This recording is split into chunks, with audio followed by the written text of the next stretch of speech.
Greetings. So this week, greetings, welcome. Okay, before we get into all the technicalities of everything, right? So I'm still flowing in this feminine energy from Friday. So yeah, I got my little bendy on. I'm feeling kind of excited about it, but that's not the point. But before we begin this meeting, I would like to invite you to go ahead and make sure that you get yourself either a candle or grab an incense to set the tone and set the mood for yourself during this Sacred Woman journal reading. This week we are going to be going through chapter 4. I know I put the videos out of sequence, so there was 2 or 3 went before 2 for the last one, but that was my mistake. So in chapter, okay, give me a second.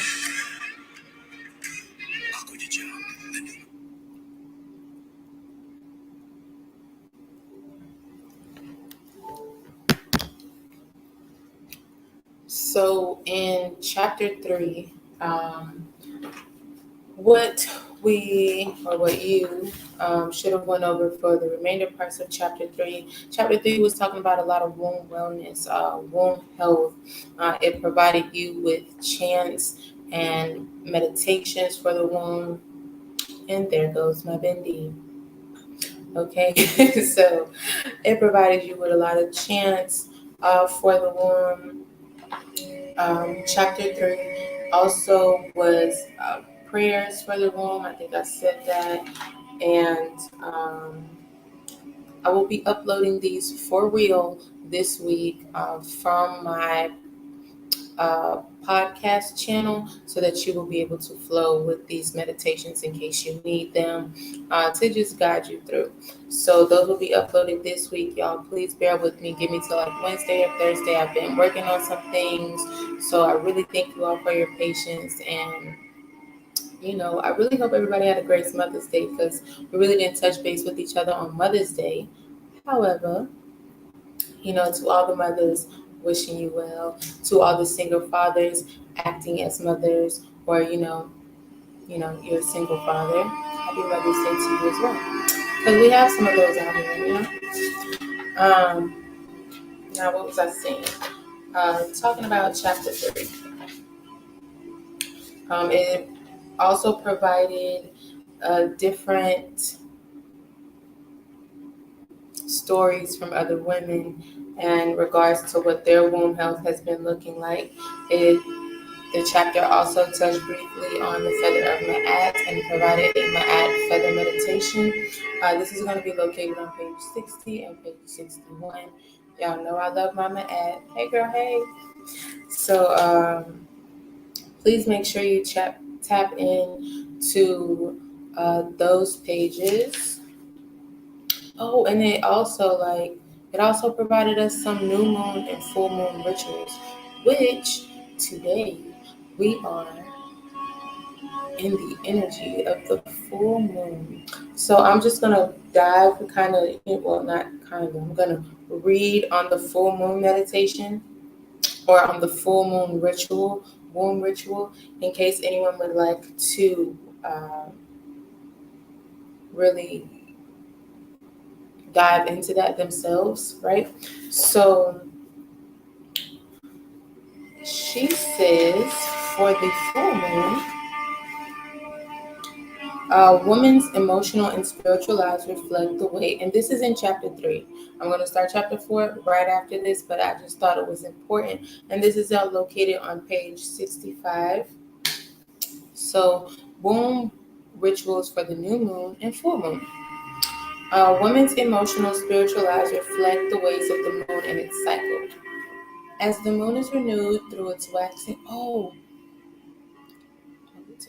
as the moon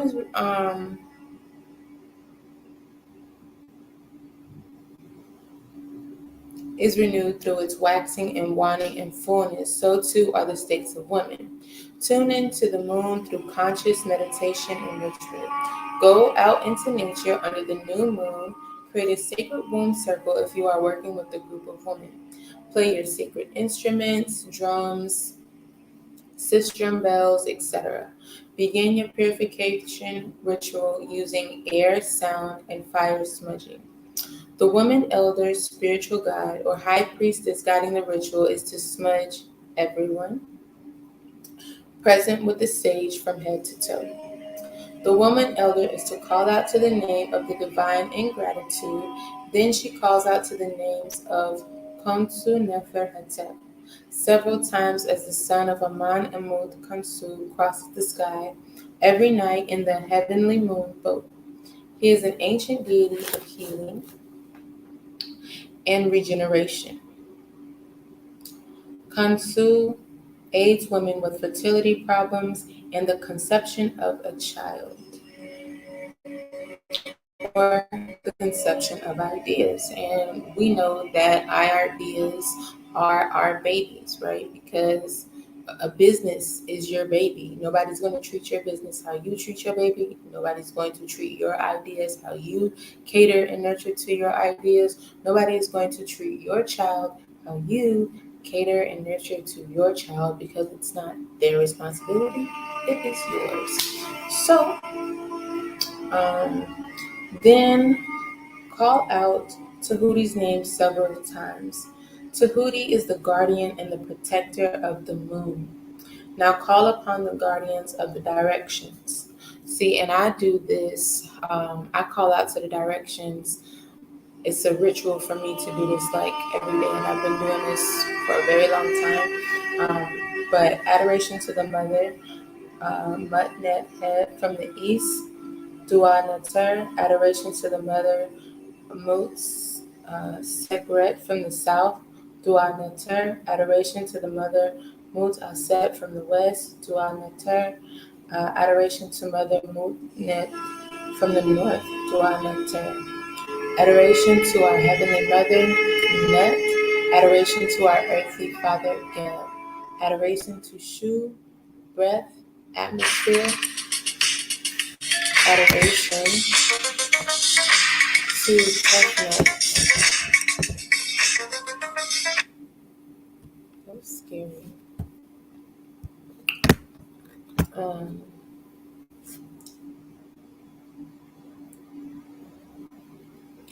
Drink Sacred Woman's Herbal Tonics in honor of the womb.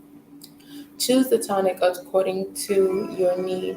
For example, if you have tumors, use goldenrod. If you have heavy bleeding, use shepherd's purse. If your womb needs toning, use raspberry. If your womb needs strengthening, use dandelion. Y'all, in that last one, I love dandelion. I was talking about dandelion the entire time, like that whole story. Anyways, if your sacred womb circle is honoring the full moon, we are in full moon, ladies. Tap in, charge your crystals. Like, it's time. We charge our crystals in a full moon. In case you didn't know, now you know. Beyonce made a song about it. Y'all know that. Is honoring the full moon. All the women are to dance in a clockwise circle, echoing the full moon in their dance with flowing movements like the ocean of none. The dance is to move and lift the spirit and to acknowledge our ebb and flow that is cosmically expressed in the moon. Give praise for the visions that have come from the light of the moon. If your womb circle is having a ceremony for the new moon, pray for what your desire. Pray for what you desire, what you want to build on to manifest, a work to generate, a mission to unfold, a project to begin, a happening to take place. New thoughts, new visions, new beginnings are what we bring to the new moon ritual. Dance for new beginnings that the new moon brings forth. Dance for the new moon to acknowledge our visions coming of age. The new moon is also a powerful time to ask for forgiveness and to forgive wrongdoings, to rise to a new state of mind. It is a time for cleansing. Breathe deeply as you hold a clear quartz. Oh, I didn't even bring my crystals down here. I was supposed to. So you, in case you didn't know what a clear quartz look like, but clear quartz, they're clear. You got it. So to hold a clear quartz crystal or moonstone over your womb, flushing out old hurts and pains. Clear back to your beginnings. Give thanks for what has already manifested, the gifts that have already been received, the journeys that have come to an end. Give praise for the help that you have received. Close the circle by giving thanks and praise under the moon, under Mother Mutt, by dancing to drums, bells, shekri, and so on. Let the spirit move you. Give praise to Neb, head the guardian of the new moon. Together say adoration to Heaven Mother Nature for holding the moon and the sun in the sky. Keep a moonstone on your altar of Nut to support the harmony and healing of your womb. And that will complete chapter 3. Again, that was located on page 65 of the book. Right now, I'm playing some, this is some comedic healing meditation music in the background. There was actually, I just felt the need to like really give into that because I came across, and you guys, I'm pretty sure you have the book located on page 55, right? So located on page 55, those are actually flowers that the ancient Egyptians used. Some people think that they are blue lotus flowers, and some people think that they are the blue lily flower, right? Either way, I came across some blue lotus flower, which assists in lucid dreams. I have not tried it, okay? This is just what I've come across and what led me to, just speak about it because the flower was actually, it was very beautiful. It was a very beautiful flower. And one of my, what is the word I'm looking for? One of my enjoyments. There you go. One of my enjoyments is to really indulge in tea. So when I saw this flower, I said, maybe I want to try this tea and see what it will offer me. However, I was a little apprehensive because I haven't done any research on the blue lotus flower to this date outside of what's been presented to me in my comedic studies, which is just that it was something that was used amongst the ancient Egyptians per se. So yeah, I ran across that flower today and I was just like, wow, like, is this divine telling me to partake in this tea? Like, is this what I'm supposed to be doing right now? Because, if it's there when I go back to the shop, I'm probably going to try it and I'll let you ladies know how that went. But yeah, it was a beautiful flower. And they also had a tincture, like something to like drop on your tongue or whatever. So they had both of those. They had the actual flower itself, and then they had the drops of the substance, the essence of the flower, right? So back to a little knowledge. The blue lily flower is supposed to be used to heighten your senses of touch, of taste, of smell, of feeling. I said that one, right? So, and this was depicted a lot in the ancient Egyptian hieroglyphs, of just them having like, these what looked like to be sexual parties or a lot of like flirty low-eyed photos or something of that nature, right? But that's what the blue lily would produce, those types of enhancements in the bodies. Now, the blue lotus, as I stated earlier, is used to enhance your lucid, your dream state, which we need. It causes you to go inward. Okay, so and going inward is perfectly fine. Going inward is probably what I need to do right now. Ooh, we're not going to talk about that, okay? This is not a Dr. Phil and Oprah moment. But no, it is used to really go inward. It's used to help you meditate. And this is just some research that I came across. So don't, do your research and see how one or the other would be able to benefit you prior to trying it if you choose to try it. I'm not here to push. Any psychedelics or any mind altering herbs on anyone, because that's not what I'm here to do. So, excuse me.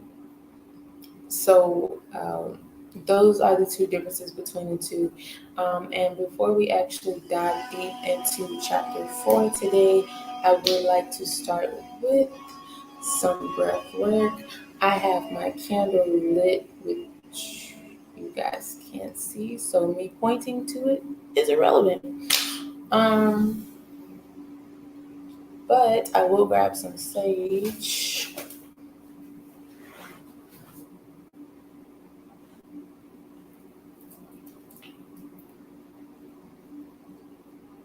Okay.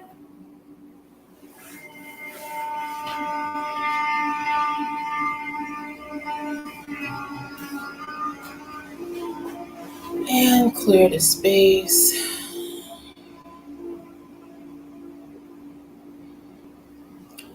So when you do your sage, you want to make sure you clear your heart, clear your throat, and bring it around your head, however, right?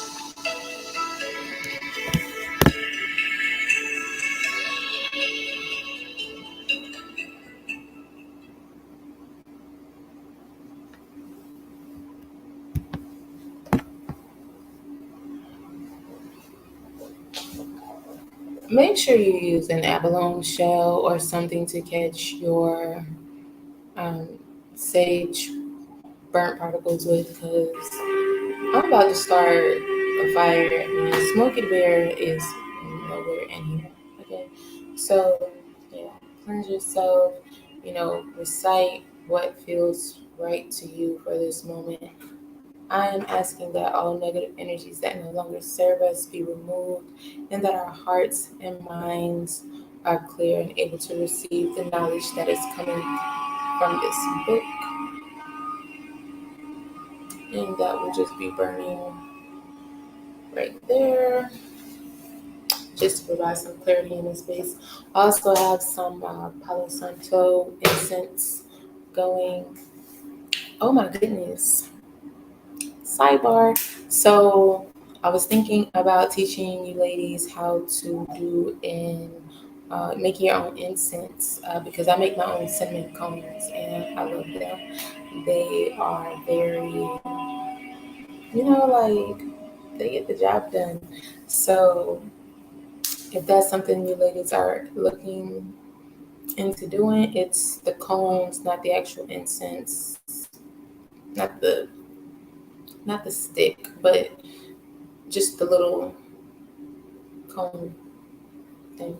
Okay, so to go ahead and get started, sit up nice and tall. See how I was like slouching? It's bad. Sit up nice, straight and tall. Act like there is something pulling you from the crown. Okay, so of your head, something pulling from the crown of your head. All right, so we're gonna sit up nice and tall. I'm still gonna edit that out. I'm gonna sit up nice and tall. All right, make sure your back is in alignment. I would like to tilt my camera, but I guess this is fine. I'm gonna focus on our breath. Exhale. I'm gonna take a deep breath in. Place one hand right on your belly and place one hand on your heart, right? And just feel how your natural rhythm of breath is.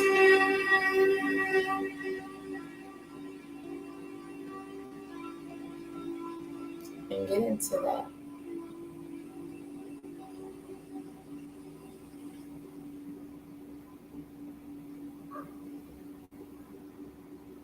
Right, and take a deep breath in through the nose.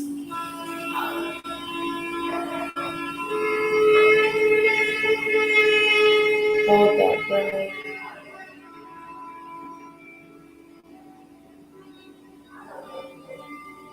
And exhale.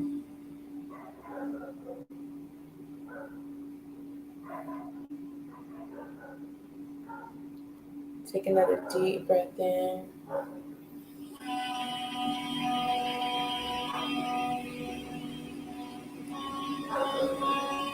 And hold it.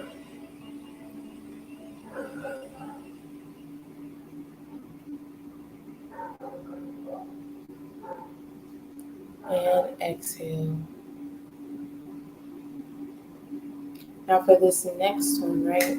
When you inhale, I want you to inhale prosperity and abundance. So go ahead, draw that breath in through the nose. So we're inhaling prosperity. We're inhaling abundance. We're inhaling better self-love practice. And then exhale any lack mindset. We're going to exhale negativity. We're going to exhale limiting factors, right? So we're exhaling all of those things and we're going to repeat. Inhale abundance. We're inhaling prosperity. Inhaling good self-love practice.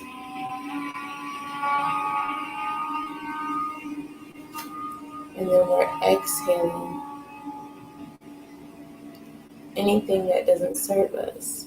I really get into like my breath, right? So yeah, so I feel better already, right? So don't know how, but my book flipped the page. But we are going to be starting on chapter 4 with the care of the womb. I really hope that you ladies have been just, keeping up with your book. But here's chapter 4. And again, I'm not going to read the full chapter. I'm going to leave something or leave some for you all to read and do your self reading. This is really to get you started and, get acclimated with hearing the words and, get you into the book. All right, so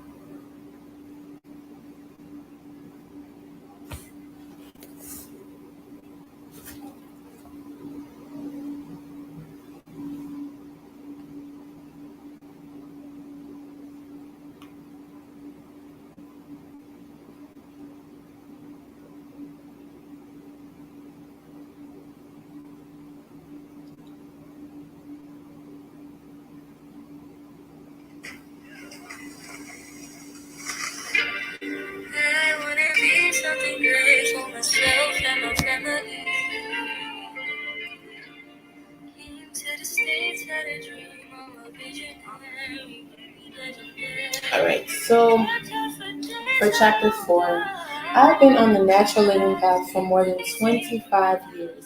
At least 18 of those years I've been helping women. It was not necessarily my intention to focus on women. My commitment was to healing families. Nevertheless, I kept seeing a lot of women with health concerns, and they would inevitably have a problem with the womb. Their challenges ranged from high blood pressure to diabetes, from heavy menstrual bleeding to cysts and tumors. But I discovered with each of them that there was always some level of blockage in the womb. My clients' womb challenges led me to study womb herbs and womb foods, womb affirmations and womb meditations, and womb colors. To my amazement, what all this taught me was that you could transform your whole body temple by healing just one part of your body. As a colon therapist, I've come to truly honor that our miraculous bodies are made up of many worlds, and that we can focus on one world and see what's going on within our worlds, within our other worlds. This is on page 67, by the way. Take reflexology, for example. Your foot is a map of your whole body, from the big toe representing your brain to the arch of your foot representing your spine, the heel, the lower extremities, and the ankles, your reproductive organs. And if you've done any delving into I don't know, iridology, you've discovered that when iridologists look into your eyes, they can identify where all the blockages are and how they correspond to the rest of the body. All of my explorations into natural living and the healing arts have led me to one conclusion. The womb is the foundation to one of a woman's whole self. Y'all, I was going up a line. It is the defining sacred center of our bodies, minds, and spirits. Over the years, many women have come to me when they're facing a health crisis, such as having their womb removed. Rather than telling them not to have to schedule surgery, I would simply ask, how much time is the doctor giving you? That's an important question. Well, the doctor said in the next 2 months, or maybe even the next month. And then I'd offer another possibility. Let's see how much work we can do now. Perhaps there are alternatives worth exploring rather than just accepting hysterectomy as your only option. What grew out of my work is the concept that there is a nonviolent approach to womb wellness. It comes through being conscious of the womb's own wisdom and utilizing natural therapies that honor our whole being, including juicing therapy, live food, natural herbs, water therapy, movement and breath, essential oils, clay infusions, and applications. Eat to live. There's a toxic lifestyle that actually feeds tumors in the womb, breast, and other parts of the body. However, if we change to a natural flesh-free and limited starch diet, we can prevent growths and disease found in the womb, in the breast, and throughout the body temple. For example, mango, papaya, coconut water, ginger, sorrel, honeydew, celery, parsnip, and cucumber, plus all the many kinds of greens make our womb supreme. Y'all, speaking of papaya, right? I have been doing this papaya face mask. Okay, talk about skin glowing and popping and giving. It's not the two, but if I had a horn, I would blow it. Okay, but I will drop that probably on Wednesday with my face mask routine, or just it's just something I do. Me and my daughter both do it. I know I get excited when I do stuff with my kid, but so yeah, the papaya face mask. It's definitely one of my go-tos. But back to the chapter. Inhale thyself for health and longevity. I say that it takes love to feed a child. water to feed a plant, and milk, eggs, cheese, and flesh to feed a tumor. Okay. Um, what this means is that we have control of the destiny of our wellness. When we as women practice the principles of eat to live rather than live to eat, then we will eat ourselves into good health. The methods of natural eating presented in this chapter will support your womb as you recover from the poisonous non-live foods that contribute to dis-ease. Study these principles and techniques of natural living and become transformed.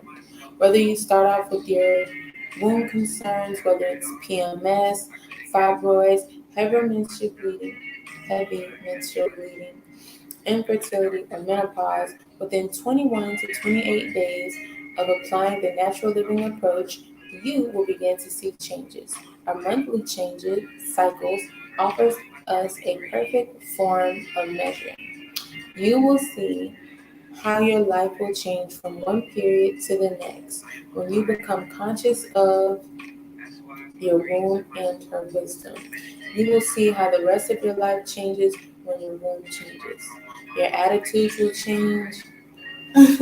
Y'all, your attitudes will change. How you look at men, how you look at your children, how you look at your work, how you look at your life, and you will begin to truly comprehend just how much is held inside your womb and how her state affects everything in your life.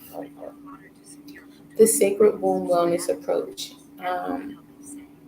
Y'all, I gotta tap in, right? Because me personally, I don't eat meat. I think I stated this in the first one. I am very much plant based. I don't eat eggs. I don't drink cow's milk. I really don't drink milk at all. Not even like plant milk. Um, like if a recipe calls for it, I may make my own oat milk, but I don't particularly like to buy plant milks from the grocery store either. But that's not the point or premise of what I'm getting at. What I'm getting at is just how she discusses, how when we eat, how it can affect our cycle. Because I realize, when my cycle is getting ready to come on, like I want French fries, like, or I want greasy food, and I'm not really big on sweets like that. Like I don't really like to eat chocolate, but lately I've had a kick for cacao, and that's different than chocolate, I think. But I've had a real big kick for cacao, but regular chocolate makes me break out. So I learned that early on when I started getting my cycle that if I consume too much chocolate, I would have the most hideous pimples on my face and skin um, prior to my period and the duration. Like I would just be like a hideous monster. So I stopped eating chocolate. Plus, regular chocolate used to give me a headache, so I had stopped eating it anyway. I'm like, I don't want to do that. So, but cacao lately is like I was saying, it's just one of the things that I've started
I kind of forgot what I was saying due to the fact that I cut off. But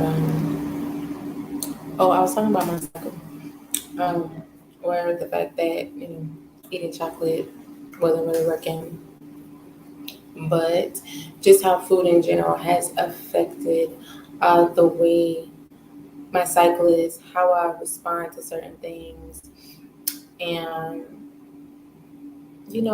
me in general as a person, because when I was consuming meat, and the way that I definitely transitioned into my plant-based lifestyle. Like I went, like I wanted to see, and I talked about this in the last video, but I talked about it because she speaks about how eating is just so important.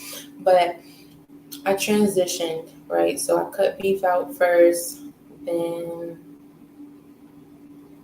chicken, then pork.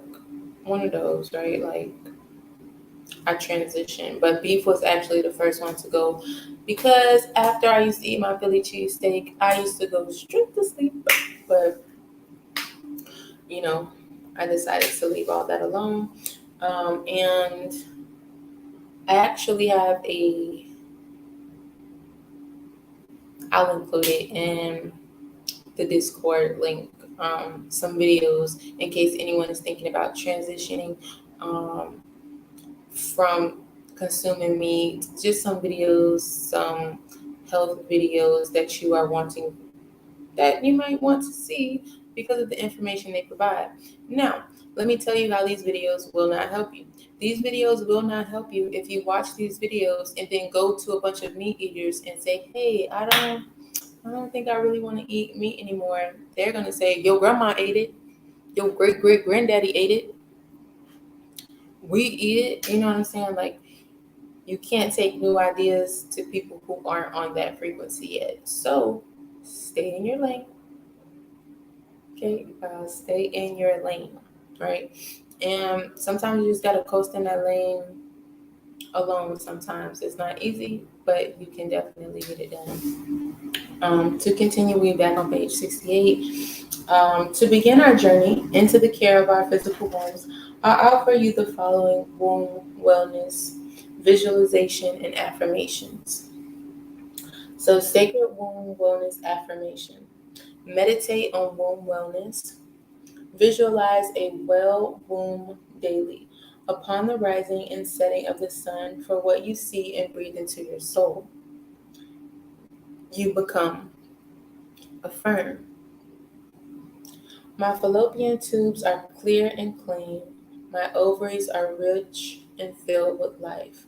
My vagina is a channel of purity. My uterus is radiantly healthy, for my womb is a sacred part of me. So you want to make sure you chant that. She says, in the rising and when the sun is getting ready to set. The sacred ancient mirror. Little mirror. Okay. Something for you to, we'll get into it.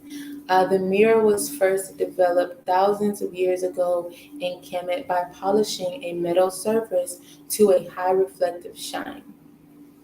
Mirrors were important, for they symbolized fertility, beauty, and protection. In ancient times, we didn't just use the mirror to see how we looked. When we gazed into a mirror, we knew that it not only reflected our physical body and beauty, it also reflected our spiritual condition and offered us an opportunity to view our very soul looking back at us. This power, oh my goodness, I have a poem in my poetry book similar to this, but this power is embodied in the Egyptian word for mirror, Ankh, which is also the Egyptian word for life. The mirror reflects and symbolizes childbirth, fertility, and protection. The Kemet people also use mirrors to banish negative forces and to draw in positive, right energy, as the ancient Chinese practice of feng shui still does today. Everything the ancients did was spiritually inspired. Even the faces of the mirrors were shaped round like the sun to reflect its penetrating power and vitality. Exploring your womb. Ex- Womb mirror self-reflection exercise. From an art museum shop, purchase a copy of the ancient Het Haru Hathor mirror. Hathor, Hathor, Hathor mirror, or create your own ancient mirror of the spirit. Take a simple, small, round mirror. This one's square. Okay, didn't have a. Okay, it's a mirror. Or create your own. Take a small, round mirror with a handle and beautify it. Paint it artfully, or glue cowrie shells onto it. I don't know where my little shell at, but she be chilling. Um, on it, or glue on silver, gold, lavender, or green sparkles, all while you're in the spirit of Het Haru, the spiritual garden of beauty.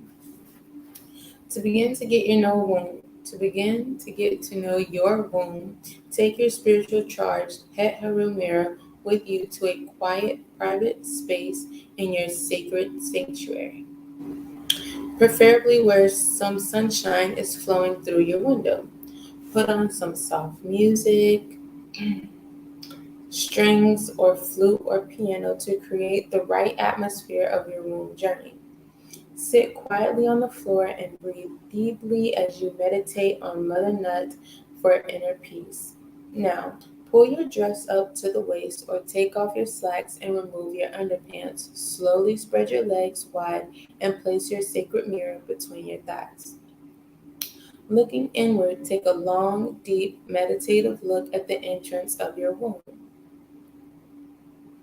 When you're ready, breathe deeply and gently separate the lips of your gateway to see further into your sacred garden. Meditate quietly on what you see. Stay with her for a few minutes and give yourself a chance to become acquainted. When you're done, bless your sacred gateway and thank her for sharing herself with you. Remaining in your inner meditative space, sit quietly and write in your womb journal. Record what you feel about this sacred part of your womanness. Get you a journal. All they're free. Okay, so get you a womb journal. If you haven't, make sure you get it because you're going to be doing a lot of journaling, a lot of self discovery within these pages of this book, right? So, did you want to hurry up and get it over? Were you able to just take your time? How did she look? Pretty, healthy, smooth, inviting, weak, dry, moist? Was she foaming at the mouth? Did she have a drip? Did she smell clean, sweet, and natural? Or did she smell fishy, yeasty, or fleshy? What was she given? Has this sacred womb journey made you feel dirty or beautiful, embarrassed or ashamed? Is your attitude positive or negative about looking at the face of your womb? Because some of y'all be ready, my bad, that's not proper. Some women, I won't say y'all because that's not right, but some women are so willing to allow someone or the entire world to like look at their private parts like super fast. But have you taken a look at her? You know what I'm saying? Like, have you looked at her? Do you know what she looks like? Do you do a daily check on yourself to make sure everything is top tier in place where it should be? I mean, what's she looking like down there? During this exercise, back on page 69, during this exercise, know that a great deal of healing is taking place on the inner subtle planes. You might be scared or shocked at or at ease. Many emotions are going to rise from you, all carrying stored up information about yourself. Just let them flow. Fear not, for the Most High is with you all the way through your womb healing. As you tune into your inner womb spirit, open a dialogue. Talk out loud or in silence. Listen intently. Your womb is speaking to you through your womb mirror about what she needs in order to heal. My womb mirror adventure. I was reluctant to explore my inner self with my womb mirror for the first time. I kept telling myself I was too busy with other things. Then I finally said, it's time. So I went into my bedroom, sat quietly, and opened up my legs. I took the mirror and I looked at my room entrance. My first thought was, I've been here before. Then I said, this looks strange. Oh, you need to be groomed. Okay, you need brushing. I got some olive oil and a little lotus oil, and I just oiled her down. I said, oh, Mother Nut, I've been careless. When I opened the lips, I thought, they're very pink. You two look so beautiful. Let me let me try to think beautiful thoughts about what I'm seeing. I also saw who came out, who was left out as I did this profound meditation. All the different feelings, the babies that came through, the pain I had experienced from periods to infections to giving birth. You too will see different things in your womb. So will some will be physical, some will be spiritual. The womb mirror self-reflection exercise will be your moment of truth. Your moment to look at yourself in the mirror and say, I love you. I love you unconditionally. I love you even in my ignorance. I loved you when I didn't even know. I just love you. Send that love to your womb, even if you don't believe in the beginning. Remember, your womb mirror reflection are also a reflection of your life. Upon completing this part of your sacred womb journey, smudge your womb area. Take some sage, mugwort, it's a good cleanser. Smudge your womb area carefully with sage smoke in the ancient Kemet way by standing over a small iron pot with a small burning charcoal round from a botanica over which you have sprinkled sage leaves and twigs. Or anoint the outer surface of your womb with lotus oil as you affirm and pray for womb healing. Be careful not to let the oil on the sensitive inner lining of the vagina. Perform this womb. I keep saying room. Perform this womb ritual daily for 3 to 7 days or until you feel totally at ease with your womb or until your womb has said all she needs to say on behalf of your womb wellness. From time to time, when you receive inner guidance, repeat this exercise to gain greater womb wisdom and insight. The female reproductive system. It is now time to explore the physiology of the womb. I love this part. My bad. Physiology of the womb so that we can make an inventory of what isn't in balance. By taking a long, hard look at what is not functioning properly, we can learn more about our bodies and begin to follow the path of wellness as informed women of wisdom. The main female reproductive organs, are the uterus, ovaries, fallopian tubes, and vagina. The uterus is a hollow muscular organ about 3 inches long, located deep inside the pelvic cavity. It houses the developing fetus.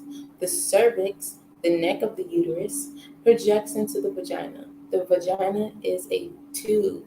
Okay, the vagina is a tube about 4 inches long that receives the penis and sperm and serves as the birth canal. The fallopian tubes, we're on page 70. The fallopian tubes, a pair of structures, each about 4 inches long, join the uterus near the top. Their flared ends lie near the ovaries.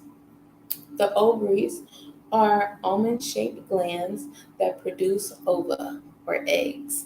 This is your period. Pretty sure, you may know this. So your eggs and female hormones.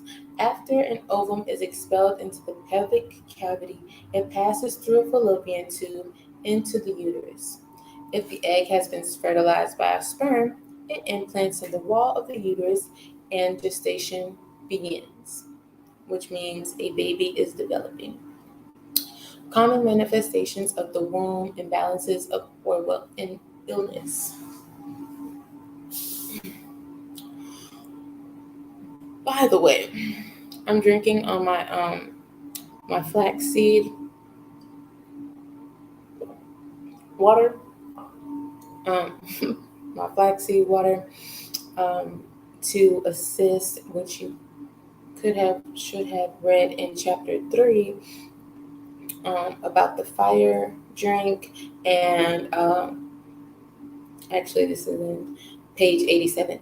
Don't worry about it, but that's what I'm sipping on. Anyways, menstrual health. Amenorrhea. There are many possible causes of primary and secondary amenorrhea, the absence of menstrual periods, including chronic absence of ovulation due to anatomic abnormalities, hypothalamus or pituitary dysfunction, other hormone system dysfunction, or genetic defects, excess exercise and stress, premature menopause, and pregnancy. See, so you too much exercise, no period. Not enough exercise, no period. Finding that sweet balance in between the two, that's key. So for some women who work out like extremely hard, they may skip a period. Some women who don't work out enough, they're not sweating enough. They're not producing enough endorphins to release and help drop the egg, right? Never mind. But dysmenorrhea, menstrual cramps, often results from uterine contractions during an ovulatory cycle, but a specific cause cannot be determined in every case. Two common causes of dysmenorrhea and endometriosis, growth of endometrial tissue outside of uterus, and fibroid tumors. Menorrhagia.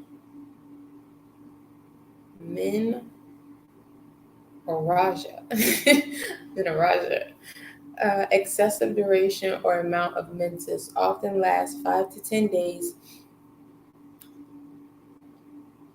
and is accompanied by pain and discomfort and can occur with fibroids, endometriosis, or hormone dysfunction. Symptoms and signs: bloating, weight gain, and irritability, headache, depression, and edema.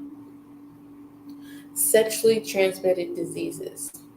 Vaginitis, an inflammation of the vagina usually caused by bacterial or yeast infections. Symptoms and signs: vaginal burning or itching or discharge, and yellow or white foul-smelling discharge. Bacterial vaginosis. Bacterial vaginosis results from an overgrowth or particular vaginal bacteria. The prevalence of bacterial vaginosis is higher in African American women. Bacterial vaginosis has been associated with the use of some genital cleansing douching products. I have never douched a day in my life. Never mind. That's probably TMI, but I just don't understand. Excuse me. Where was I? Products. It can lead to low birth weight and preterm delivery, premature birth. Chlamydia, a bacterial infection that occurs primarily in the cervix in women and the urethra. Oh my gosh. Urethra. That's not how you say that. Urethra. maybe I am saying it right, urethra in men. If antibiotic treatment is not prescribed, it can lead to infertility in both women and men. Genital herpes, a sexually transmitted virus that appears around the genital area. Symptoms and signs include burning, itching, and the appearance of painful blisters. There is no cure, therefore, treatment is designed to relieve discomfort and prevent bacterial infection. Gonorrhea. One of the most common STDs, a bacterial infection that causes inflammation of the glands. If left untreated, it can cause pelvic inflammatory disease, infertility, or ectopic pregnancy. Treatment includes antibiotics.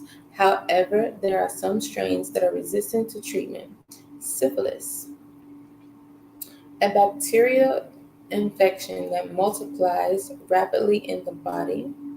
It begins with a canker in the genital area. Left untreated, syphilis can result in serious symptoms from fever and headache to bone pain, mental deterioration, and even death. Syphilis can be treated with antibiotics, but it cannot be cured. You must see a doctor for treatment. Reproductive system disorders. Endometriosis. The endometrium is made up of cells that create the lining of the uterus. These cells can break away and grow inside the uterine cavity, implanting themselves within the pelvis, ovaries, appendix, bowels, and/or bladder. Symptoms and signs: menstrual cramps, chronic pain, pelvic scarrings, and adhesions within the womb may be associated with infertility. Fibroids, a mass or rapidly dividing cells that invade surrounding tissue. These cells rob neighboring normal cells of their nutrients.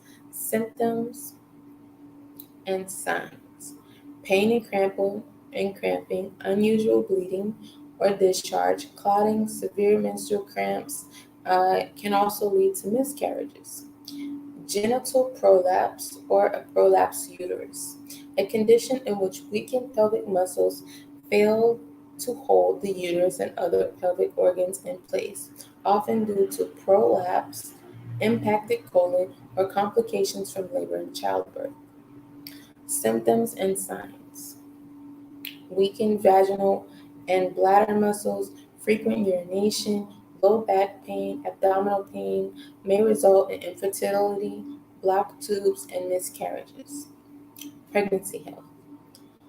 Pregnancy associated hypertension. Symptoms may include sudden elevation of blood pressure, headaches, visual disturbances, bloating, protein in the urine, can result in the death of both fetus and mother. A miscarriage, a spontaneous abortion, when a pregnant woman delivers or loses a fetus before the 20th week of pregnancy. Spontaneous abortion may result from infections, nutritional deficiency, structural or chromosomal abnormalities, diabetes, drug use, excess stress, and unknown causes. Preterm delivery, preterm delivery, or premature birth. Birth of a premature infant between 20 and 37 weeks old. The cause of premature delivery is often unknown. Risk factors include untreated bacterial vaginosis, poor nutrition, and previous preterm birth. Menopause. Menopause is not an illness or any form of disease, but rather is a part of woman's natural life process. It is the period of glandular changes that indicate the end of a woman's menstrual cycle. It signals a time when a woman has privilege of keeping her wise blood and shifts her perspective to make her choice heard in the larger community. Menopause is brought about by decreased production of the female sex hormones. It generally occurs between the ages of 42 and 52, but premenopausal symptoms can begin as early as 35. Symptoms and signs. While menopause is a natural part of our cycle, the indications that this is happening can be an easy, gentle process, or it can be a difficult time. Those women who eat poorly, do not get enough exercise, and live a stressful lifestyle may experience some or all of the following symptoms: severe nervousness, irritability, depression, overexcitability, headaches, abdominal pains, rushes of blood to the head and upper body called hot flashes, backaches, leg cramps, night sweats, and nosebleeds.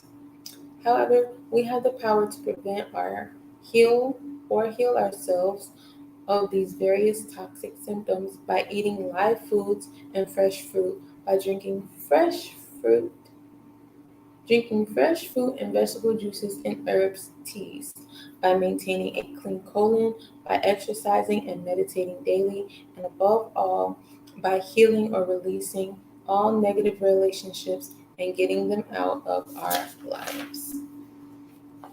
On page 72, it is a womb wellness profile, right?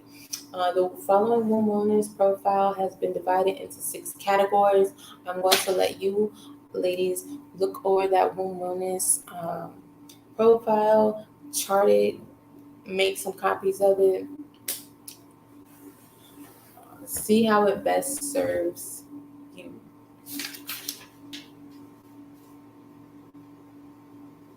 So we are going to,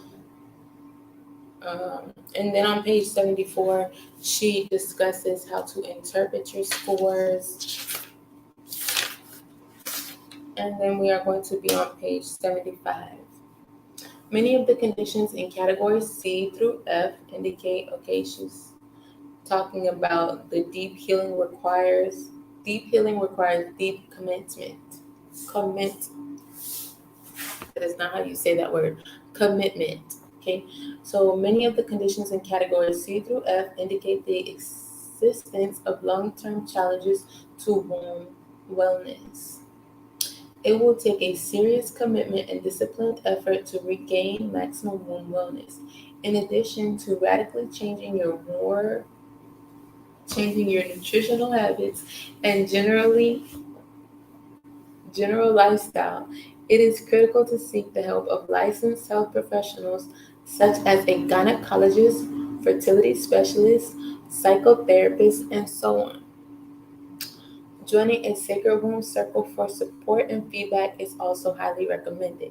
To thoroughly rejuvenate your womb, you must be willing to commit to deep and constant cleansing. I feel like maybe this is where I'm supposed to be. Cleansing before you begin a long-term cleansing. Consider the following. Give your womb a rest from maximum healing during the cleansing periods. Abstain or at least limit sexual intercourse. This would be an ideal time for you and your mate to explore alternative exercises to express your love-making desires. Women preparing to conceive a child should strive for a perfect score of 0. Beginning a pregnancy with a healthy womb reduces crisis during the pregnancy and creates a more balanced environment for mother and child in the making. Monitor your progress for a minimum of 4 cycles up to 12 cycles. Remember, womb wellness is a prerequisite for the 9 gateways of initiation.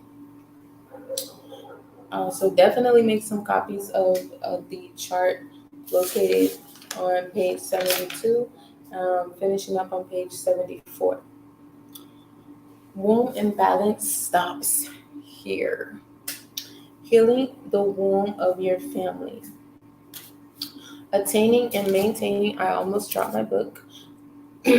Attaining and maintaining your womb wellness is a lifetime process. You will see the results of your cleansing according to your willingness to adopt the natural living lifestyle and your body's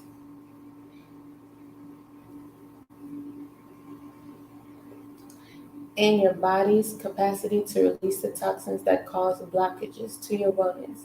Now that you have completed your womb wellness profile and know your score, keep in mind that this is just the beginning. You cannot get all the necessary work done in a couple of months. When you've been carrying so much discomfort for 5, 10, or 20 years, or perhaps all your life. All conditions begin at the beginning in the womb of your mother, and all mothers before her. If you start checking out the womb histories in your family, passed down from your grandmother, and her grandmother, you'll find that what's been going on with your womb follows some of the same patterns us as with your foremothers. This is partly because of the ingrained thoughts and attitudes, and partly because of the foods you've learned to eat from them, which is actually of greater importance. This chain of womb unwellness cannot come to an end until you realize that you're the only one who can change the whole energy pattern. I can say that because in every family there are always women like you.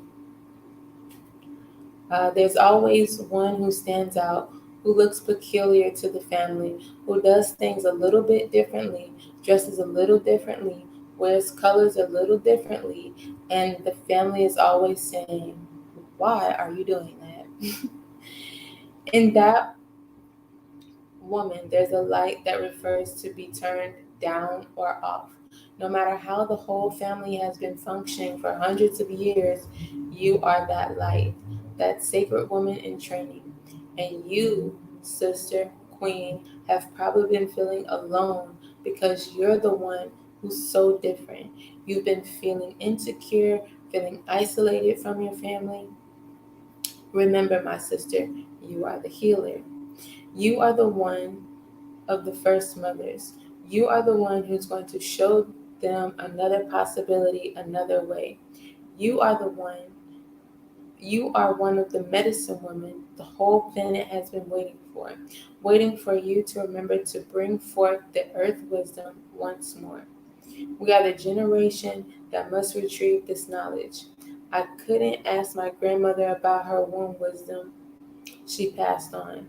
So I told my mother I was going to go to New Orleans to check my aunt and their friends. And my mother said, "I don't know who can help you. Maybe Aunt Sade." She was a little bit into the herbs, and I think maybe there was a midwife. This is when I realized that our most precious knowledge is dying out. We must cast this knowledge in our generations and then pass this knowledge down to our children so it remains alive in our daughters and our sons and our families. We must regain this wealth, this knowledge, the knowledge that we are medicine women.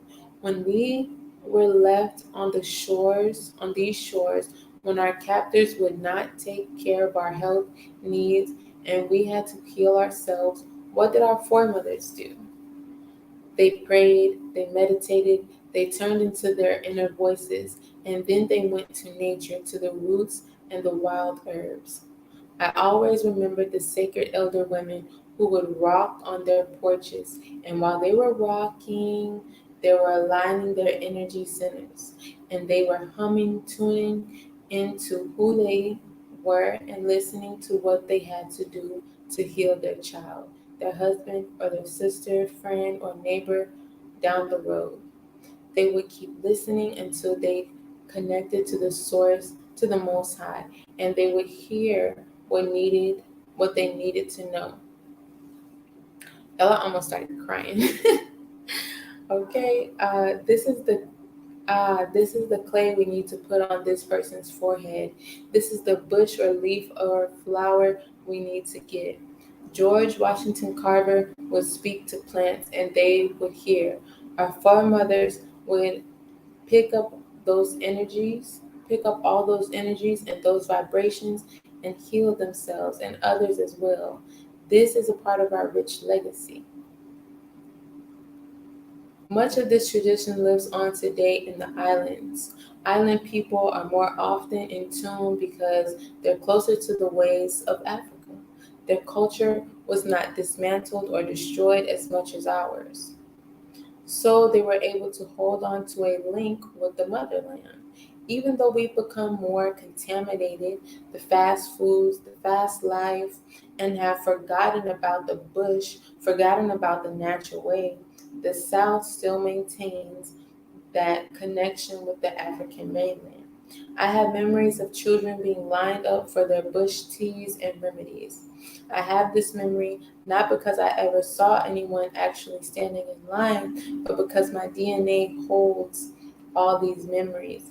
As a result, I raised my children the urban medicine woman way. I wake them up every morning and say, "Here's your drink. Here's your herbs." In the afternoon, I check them out and say, "Oh, you have an attitude? Well, take this purge." That's our power.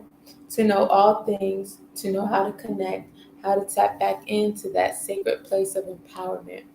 We do that to heal ourselves and to inspire other people to come to us to learn how to heal themselves. Y'all. Whew. Like, if you're a woman and you this because it's resonating with me this whole entire time I'm reading this chapter, like I'm getting chills, and it's sending, like, memories just flooding through my head, because when I first announced to my family that I didn't want to eat meat anymore, or I was taking on to become a full-time yoga instructor, or any holistic avenue that I was really, diving deep into, that included stop smoking, stop drinking. Like, they was looking at me like I was weird.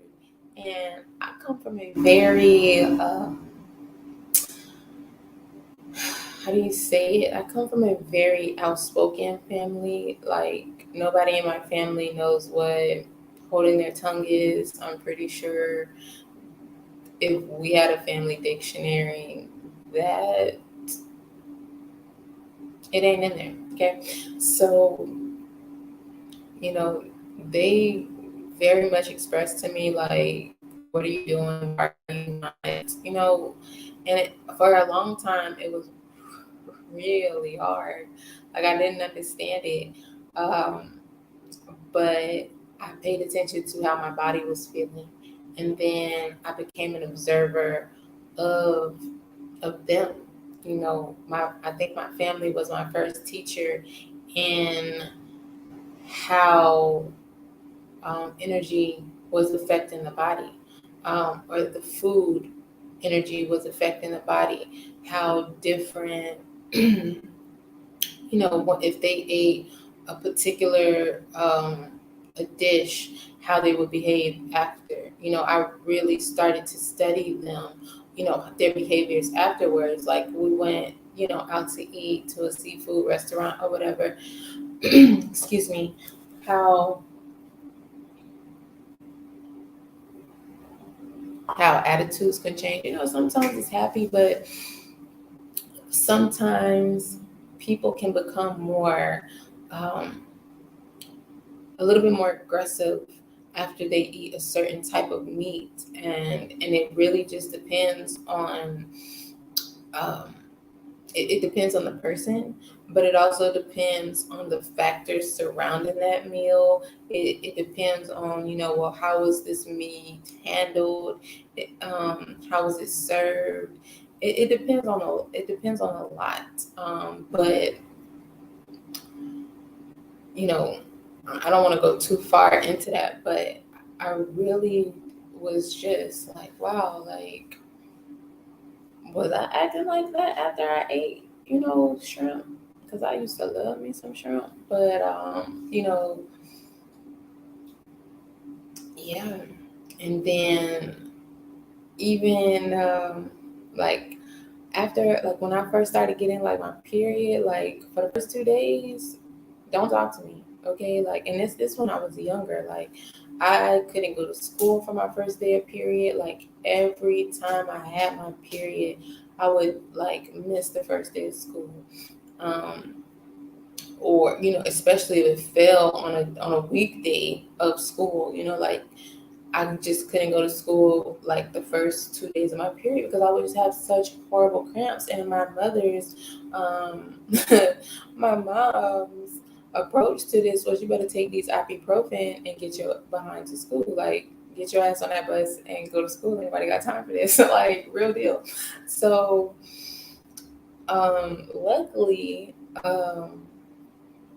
you know, I was, sometimes I was able to stay home, but um, soon enough, I started, figuring out ways to help myself heal. I would go walking the day before I started to feel like my period getting ready to come on. So I would walk. We had a track right across the street from our house, so I would walk, four laps around the track, and it would assist me in releasing some of those good um, endorphins into my blood, so I wouldn't, have such intense cramps. Like, I would still have cramps, but it just wouldn't be as intense. And that's when I started to realize that me working out was a good thing, especially for my period.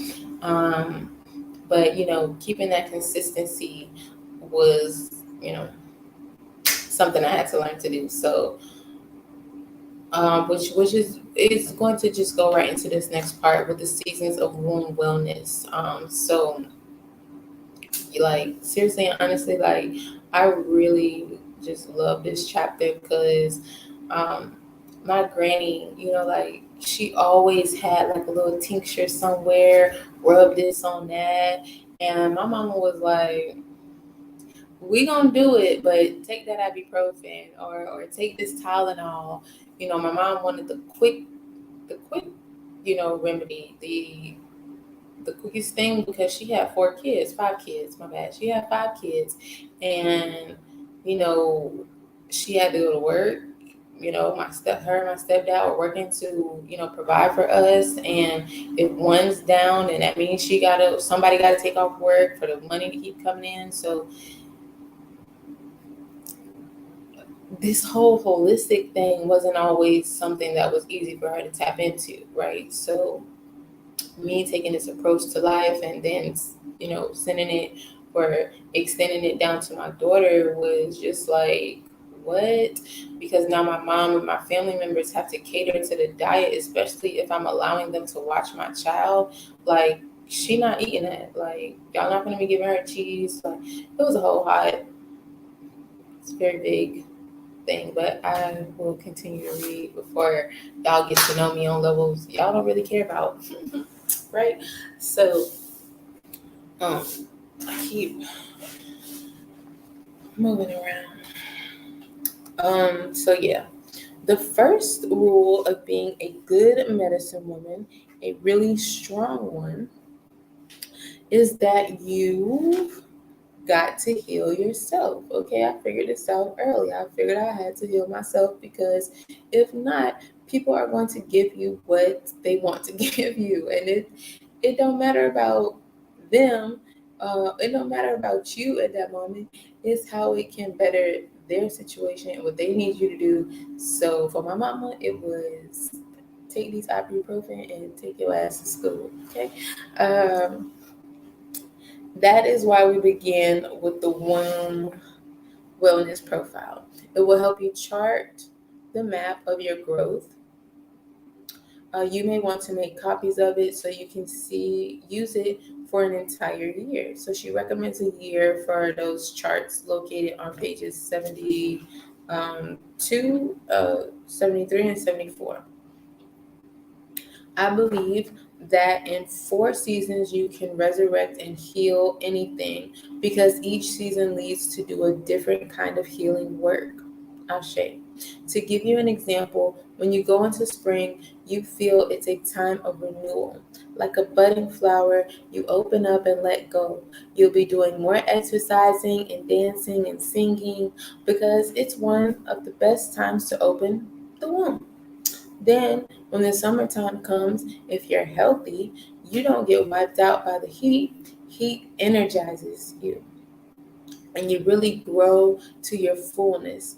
Then, in summer, your healing work can take you to a higher level. It's a time when the sun's rays can heal you.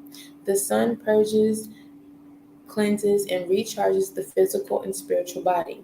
In the autumn, your revitalized body temple will go into a state of rest. All the activity you completed in the summer will bow to the crisp chill of autumn. In the cooler weather, you'll be moved to meditate on the good that you've done for yourself. And when the winter comes, you deepen and extend your stillness. You'll write down your visions, your dreams, your thoughts in your sacred womb journal. You won't be inclined to go out as much. It's a good time to make full use of that quiet inner time because the spring will come again. And when it does, you you're really and when it does, you're really on home ground, ready to achieve higher and higher levels of womb wellness. Reviewing your cycles. Let's look at cycle 1 on your womb wellness profile. Make a note of how long your menstrual flow lasts because you may flow half a day less or more from one cycle to another, and you need to know what's really going on. The initial change may not represent a big jump. It may be one day less. It may be half a day less, even a quarter of a day, or you may have a cycle in which you go from 8 days of bleeding down to 4 days. Although there isn't usually such a big jump in such a short span of time, don't forget that a commitment to healing makes all things possible. Make a note, first of all, I skipped a lot. We're not going to do that. It takes a while to heal the womb. Make a note of your current womb status on the chart and make additional notes about conditions you are experiencing and whichever issues apply to you in the first part of Sacred Womb Journal questions. For example, if there's a vaginal discharge, if it happens every single day, it's chronic.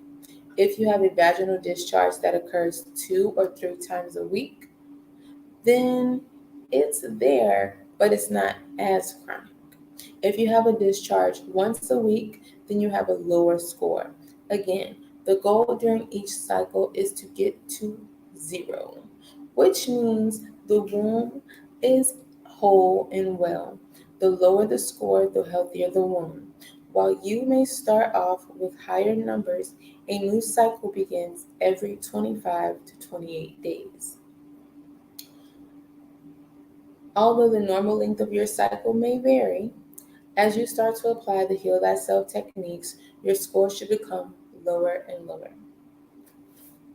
Womb Wellness Profile Question and Answer. My menses have stopped. How do I record that? Make a note of that and put down the year that it happened. I have seen a few menopausal women who ended up getting their menses again, so the date is important. How long you've been menopausal will be an indication of whether you might be able to reverse it.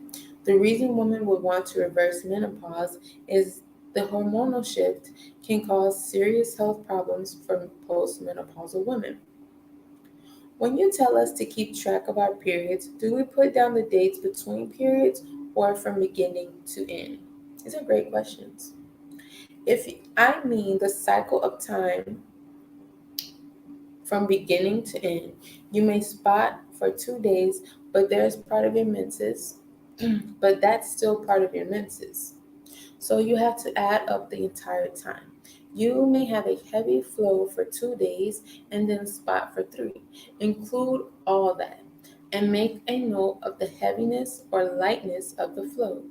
Let's say you used to have kidney or low back pain, or you had bloating, or your skin was breaking out, or you had mood swings and you were eating a diet that was feeding your toxicity. But when you changed your diet and started detoxifying your system, you moved out of what realm? You moved out of that realm, excuse me. Your womb wellness profile will show you your progress. That's why we need to keep a record of of our previous cycle. For example, I have a history of asthma, and if I eat a certain way, it can recur. If you go back to the same old unnatural lifestyle, then the same womb problems are going to recur. If you've had a tumor removed, it will be more likely to grow back in a year or two if you continue consuming dairy products or if you're living in a highly stressed emotional state. Do you fill out all the questions again in cycle 2 after you've monitored your womb for 1 month? Each cycle, you should fill in the questions that apply to you, the way you have a personal record of your womb history. The important facts of your womb wellness profile can also be a part of your sacred womb journal work. If you find something that is not a simple yes or no for you, that's a strong signal to explore it further. You have to get more information, and this is the perfect time to turn your sacred womb journal. To turn to your sacred womb journal. For example, you might write, I had my menses for 10 days and then a clot came out, so I went back to the doctor. Or, for 3 or 4 months, my menses went down to 4 days and I was having no clotting. I didn't have any more PMS. And I remember I was drinking Womb Works tea. I was doing more clay packs and castor oil packs and made other changes. That's why I had a different reading. That's the kind of information you want to start to record in your sacred womb journal. It will demonstrate to you that as you begin taking more responsibility for your womb wellness, your healing starts to take place.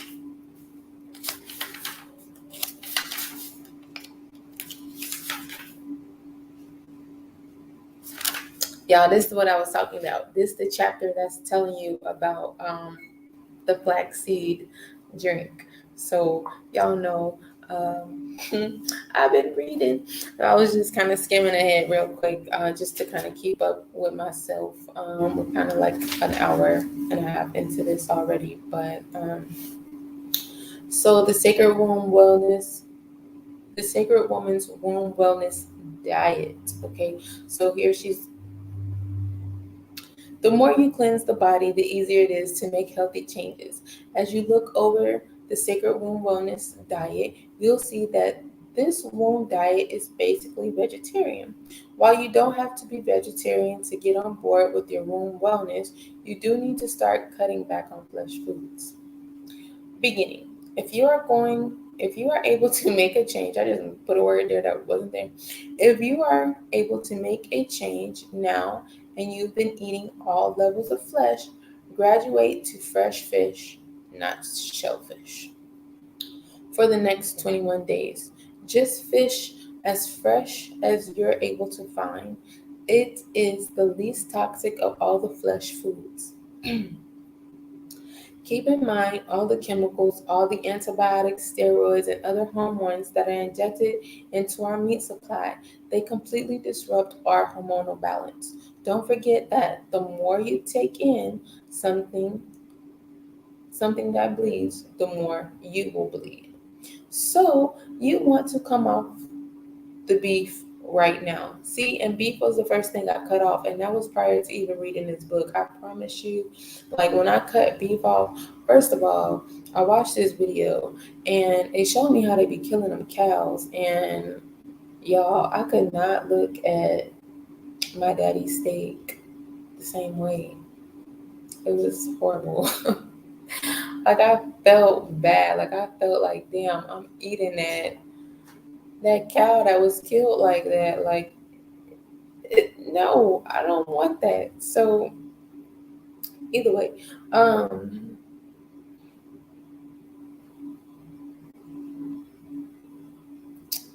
so you want to come off the beef right now. You want to come off the chicken. If you crave that taste, then work with the flesh food alternatives. Oh my goodness. If y'all eat ramen noodles, which is, I'm not going to talk about you. If you do eat ramen noodles, that's between you and your stomach.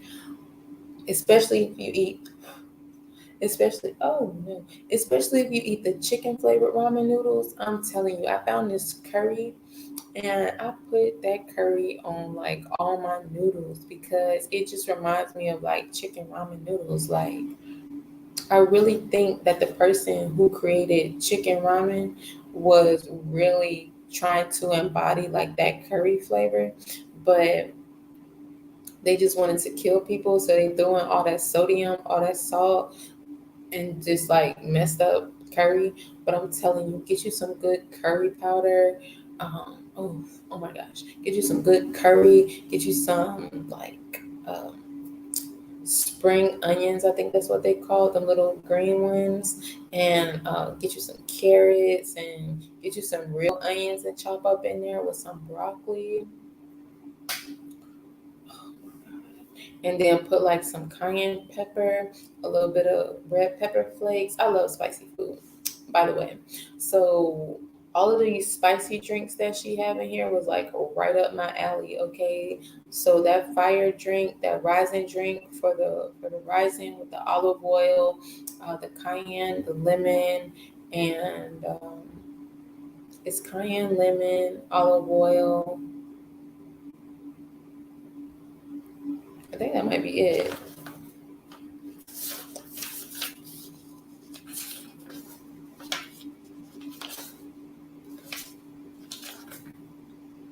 It's on page 88. But yeah, it's the juice of lemon, cayenne, water. I forgot water. But yeah, that is like one of my favorite go-to drinks. I love drinking that in the rising to just kind of start my day. But uh, back to what we were talking about, or I was talking about. So definitely try to make you like some curry noodles, sprinkle it on you some tofu or however you choose to make your substitutions for your vegetarian vegan meals. Okay, this is your journey. This is up to you how you choose to eat, right? Again, she says you can still consume fish. I don't eat fish. I don't eat anything that has eyes or anything. Although I grew up fishing. Like some days I really miss fishing. I showed my daughter how to fish because my granny taught me how to fish. And I feel like that's a skill that we are always going to need is how to fish because in any situation, if I have to eat a fish, I'm gonna eat it. I never showed my daughter how to scale a fish and kill it and all of that, but she at least knows how to put the fish on the hook. But maybe, I probably should teach her that part too. I don't really know. But um, yeah, my granny taught me that. You know what I'm saying? She instilled in us, these skills very early on. So I think my first time, like gutting, like catching my own fish, scaling it, gutting it, and all of that. I think I was like fourth grade. Yeah, I'm pretty sure I was like in the fourth grade or maybe even the third grade. I was really young out there doing a lot of that stuff. And I didn't think nothing of it. You know what I'm saying? Like cut down the whole chicken, like butcher a whole chicken, cut it up to a little 10 piece, like country girl, okay? So I can do all that, but that's not the point. I don't do it no more. Like, I love fish. Like, what's up, Nemo? What's up, Dory? Holla at me. You know, Marlin. Y'all love Disney, okay? Not the point. Anyways, back to the reading, which is located on page 78. We're up under Going Vegetarian. So you want to come off the beef right now. You want to come off the chicken. If you crave that taste, then work with the flesh food alternatives. Work with soy proteins. Try soy chicken or soy turkey. There's even soy bacon. Ooh, oh my gosh. Soy bacon. Like, there's this bacon. If y'all ever go to Atlanta, um, Atlanta's vegan breakfast, y'all gotta try them. Like, love that place. Okay, I was up in there going crazy. It's expensive. I mean, it's a little pricey. I don't want to use the term expensive. It's a little on the pricey end. However, every morsel every piece of food, because right now my mouth won't even allow me to speak about it because I'm just like salivating on the inside thinking about them biscuits. Okay, they were good, right? So we want this first stage of purification to be a painless womb process, and so your protein source will be fish or soy. Advance. If you are ready to take the plunge into the deep cleansing work and go vegetarian, the protein sources in your diet will be beans, peas, lentils, and limited amounts of nuts and seeds. Just don't overindulge in the nuts and seeds because you'll bleed as heavily as you do on flesh foods. Don't forget that overindulgence in any proteins feeds tumors. The womb wellness diet calls for vegetarian protein, so if you're having fish, then on Monday, have fish.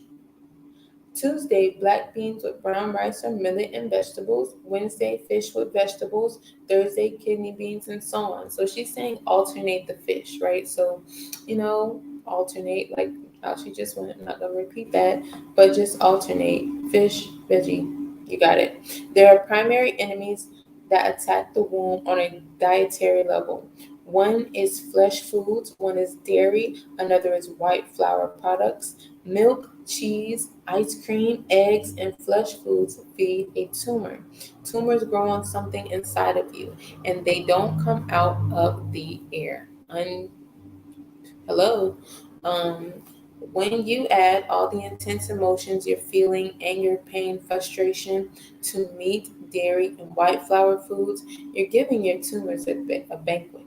Every time you find yourself eating heavy foods, you're giving your body negative affirmations. You're saying, I'm angry, because eating that flesh is an expression of anger or rage. You're tired because when you eat heavy foods, you get tired. You feel lifeless, and so your body is not able to assist and support you. But when you cleanse, your body literally wakes up with when something foreign enters it. Your body will automatically begin to expel toxic foods, just as it will begin to expel toxic thoughts or toxic attitudes. That's when we're striving for, that's what we're striving for.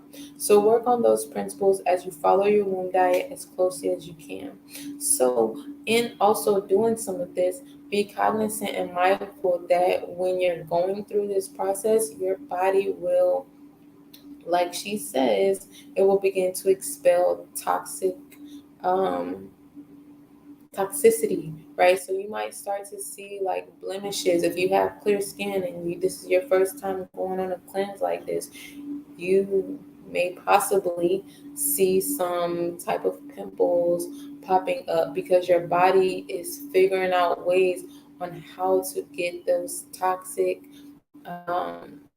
that toxicity out of your body. And sometimes if it can't expel itself through the bowels or through mucus in the nose or mucus through the mouth, then it's going to come out in your pores. It's going to come out when you sweat. So maybe you will start to smell a different way, but it is to assist you in continuing to purge and cleanse the body. And I'm speaking about this because I went through this, right? When I first was starting to detox on meat, like I looked like a monster because my body was like, ma'am, what are you doing? And uh, it was a shock, right? So just be easy on yourself. Be very gentle with yourself. Be very loving to yourself. Be very in your heart space and open to the continued healing and the continued journey that you're on, because it's very much a journey and it's very much going to assist you. The next part is going to be talking about the natural herbs, just wombs and teas. Continue to read through this portion of this for chapter 4. Um, chapter page 82 is good. It's telling you what to eat and what not to eat. She also provides you page 82 with juices, things to add to your juices. I believe I showed you all in one of the videos that I have wheatgrass. I also have spirulina. I have a lot of, powders and herbs, just like everywhere. So make sure that you really tap into this. Make sure you are getting your vitamins, your vitamin E's, your vitamin B's and C's, which she talks about on page 83 as well, which is the nutritional supplement choices, the spirulina, the wheatgrass, the blue-green algae, right? And then on page 84, she just has some recipes for you to look through. Ooh, that seaweed and okra salad, make it how you need to, but I love some good okra. It's good for spiritual work. It is, okra is top tier. I don't care where you're from. Okra is really top tier and it tastes so good. Like if your granny ain't never made you some okra and what? I mean, grandma, granny, I call my granny because she my granny, right? So get into that. And then you just have your warrior queen juice. Oh, that. And at first I was kind of like skeptical because that juice has broccoli in it. And I had never thought about juicing a broccoli before, but it's actually quite good. So get into this. I did not do the garden green juice with the green beans because I like my green beans with a lot of black pepper and onions. So I skipped that. But please get into this book. 85 talks about the mucus trip and how to clear mucus, or what mucus means in certain parts of the body. Like mucus in your eyes causes cataracts and poor vision. Mucus in your ears causes loss of hearing. And wax in the ears, wax in the nose is sinus congestion, colds, and loss of voice.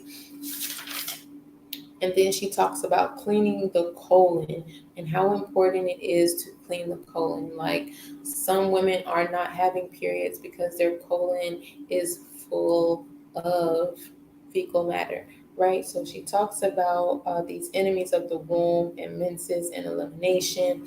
So she also provides the colonus wellness. 87, and then 88 we get into the fire element morning drink. We get into the ginger bath. We start talking about the breast on page 89, and then just gentle natural care of your breasts on page 90, being gentle with them, and to do you a hot shower and stimulate your breasts and detoxify them. One thing I will say real quick is to get you some coconut oil and massage your coconut oil on your breast. It is going to provide a lot of stimulation to the area, and any area that's getting stimulation, it's also going to provide what is the word? Circulation, which provides more collagen and keeps your breasts looking nice and healthy and full. So make sure that you are stimulating or doing breast checks and massaging and just giving yourself some love. So yes, please continue to read this chapter. She also goes on to talk about clay and healing drinks. She talks more about the wheatgrass on page 96. Saunas. I love a good sauna. Okay, saunas are everything. I love a good sauna. Steam baths, like get into it, honey. Sun bath. I try to sun bath like all the time. Not all the time, but I really do enjoy the sun because it is one of those energizing components that many people try to run from. It's like, sweetheart, you are melanated, okay? Get into that. Like your body receives downloads from the sun. If you're not in the sun, then you are depriving yourself of natural nutrients. You're depriving yourself of knowledge. You're depriving yourself of what you need. Okay, so make sure you out and getting those sun baths. And then chapter 4 ends on